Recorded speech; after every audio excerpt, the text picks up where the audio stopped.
Selamat pagi dan salam damai dalam kasih Tuhan Yesus Kristus untuk Bapak Ibu saudara-saudari sekalian. Bacaan firman Tuhan untuk kita renungkan hari ini 19 Desember 2020 dari Hakim-Hakim pasal 13 ayat 2 hingga ayat yang ke-24. Baiklah, sebelum mendengar firman Tuhan, kita berdoa sejenak.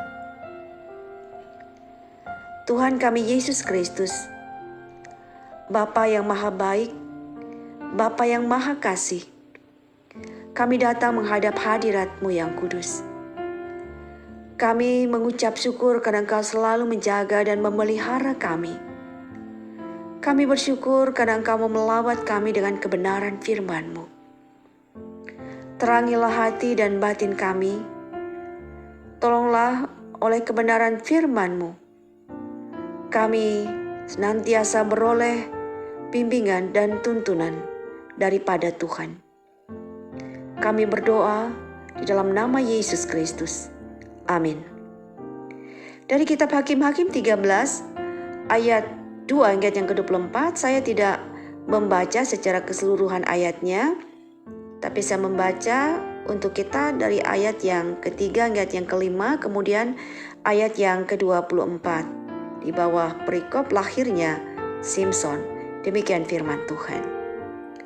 Dan malaikat Tuhan menampakkan diri kepada perempuan itu dan berfirman kepadanya demikian. Memang engkau mandul, tidak beranak, tetapi engkau akan mengandung dan melahirkan seorang anak laki-laki. Oleh sebab itu, peliharalah dirimu, jangan minum anggur atau minuman yang memabukkan, dan jangan makan sesuatu yang haram. Sebab engkau akan mengandung dan melahirkan seorang anak laki-laki. Kepalanya tak akan kena pisau cukur, sebab sejak dari kandungan ibunya, anak itu akan menjadi seorang nazir Allah, dan dengan dia akan mulai penyelamatan orang Israel dari tangan orang Filistin. Lalu perempuan itu melahirkan seorang anak laki-laki dan memberi nama Simson kepadanya. Anak itu menjadi besar dan Tuhan memberkati dia.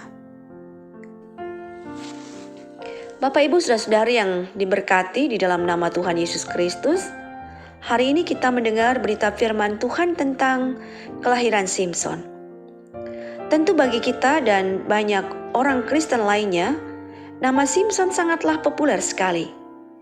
Simson adalah seorang hakim di Israel yang sangat terkenal karena kekuatan yang dimilikinya. Kisah hidupnya juga sangat menarik, termasuk kisah kehidupan pribadinya dengan Delilah, perempuan Filistin itu. Tidak ada manusia yang dilahirkan di dunia ini sekuat Simson.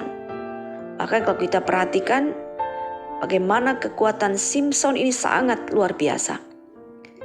Dikatakan bahwa sebab dengan kekuatan yang datang dari roh Tuhan, Simson ini mencabik singa muda dengan tangan yang kosong. Itu ditulis dalam Hakim pasal 14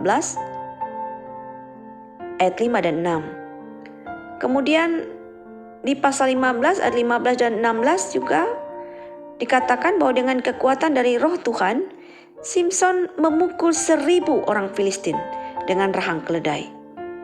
Lalu di Gaza, Simson mengangkat kedua daun pintu gerbang kota dan kedua tiang pintu dan mencabutnya, kemudian mengangkatnya ke puncak gunung di pasal 16 ayat 3. Lalu di akhir hidupnya, ini di hari kematiannya, dengan segenap kekuatan, Simson juga memutuskan tali pengikat, merubuhkan rumah itu dan menimpa raja-raja orang Filistin. Dan seluruh orang banyak yang ada dalamnya juga mati binasa. Dan tentang Simson ini diceritakan bahwa Simson lahir dari keluarga Manoah. Mereka adalah suku Dan yang tinggal di Zora. Hadirnya Simson di keluarga Manoah ini merupakan suatu mujizat yang sangat luar biasa dari Tuhan, karena ibunya adalah seorang perempuan yang mandul. Dan Simson telah ditentukan sebagai seorang nazir Allah, yaitu seorang yang dikhususkan, dibaktikan pengabdiannya itu hanya bagi Allah sejak dari kandungan ibunya dan telah ditentukan akan menjadi penyelamat bagi bangsa Israel dari tangan orang Filistin. Demikian Simson merupakan seorang pahlawan bagi Israel.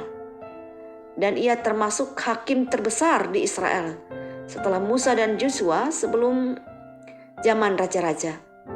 Menurut hukum kenaziran, Simson sejak lahir kepalanya memang tidak boleh kena pisau cukur. Rambutnya dibiarkan panjang begitu saja. Nah, itu sebagaimana sudah diatur dalam Bilangan pasal 6 ayat 5. Simson lahir di tengah kehidupan umat Israel yang sangat suram. Karena mereka melakukan apa yang jahat di mata Tuhan. Itu seperti ditulis di ayat 1 pasal 13 kitab Hakim-Hakim ini. Orang Israel melakukan pula apa yang jahat di mata Tuhan. Sebab itu Tuhan menyerahkan mereka ke dalam tangan orang Filistin 40 tahun lamanya. Saudara, di sini kita mengetahui bahwa Simson lahir ini ketika bangsa Israel berada dalam penindasan bangsa Filistin. Di tengah kondisi kerohanian yang sangat gelap ini, karena pemberontakan mereka terhadap Allah, tokoh Simson muncul. Dan telah dinubuatkan bahwa dialah yang akan membebaskan umat Allah itu dari tangan orang Filistin. Namun saudara-saudara, ironisnya justru hakim Simsonlah yang tidak berfokus kepada panggilan kenazirannya.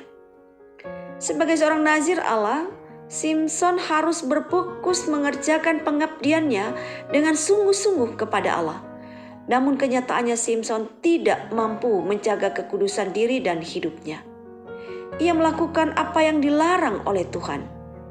Dilarang menyentuh bangkai, namun ia mengambil madu dari bangkai singa yang dibunuhnya. Ia meminum minuman yang memabukkannya. Simson juga menginginkan istri dari perempuan bangsa lain yang tidak menyembah Tuhan. Simson sebenarnya diharapkan dapat membereskan kerohanian umat yang rusak agar menjadi lebih baik.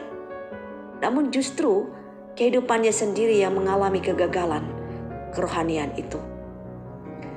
Pergumulan ini memberikan gambaran kepada kita bahwa kehidupan kerohanian yang baik sekalipun tidak menjamin bahwa seseorang tidak dapat jatuh ke dalam dosa. Hal ini mengajarkan kepada kita tentang pentingnya pemahaman dan pengertian yang benar terhadap tugas panggilan orang percaya tidak lain adalah mengerjakan kehendak Allah, memfokuskan hidup untuk kemuliaan Allah. Untuk itu kita semua harus mengalami pembaharuan oleh kuasa Roh Kudus, membuka diri kita, hidup kita, hati kita, agar senantiasa dikuasai oleh kehendak Allah dengan dan oleh pertolongan Roh yang kudus dari Tuhan. Sehingga kita pun mampu menghargai diri dan hidup kita sebagai anak Allah yang telah diselamatkan, dikuduskan hidupnya hanya bagi Allah. Amin. Selamat sejahtera, Tuhan menyertai Bapak Ibu Saudara.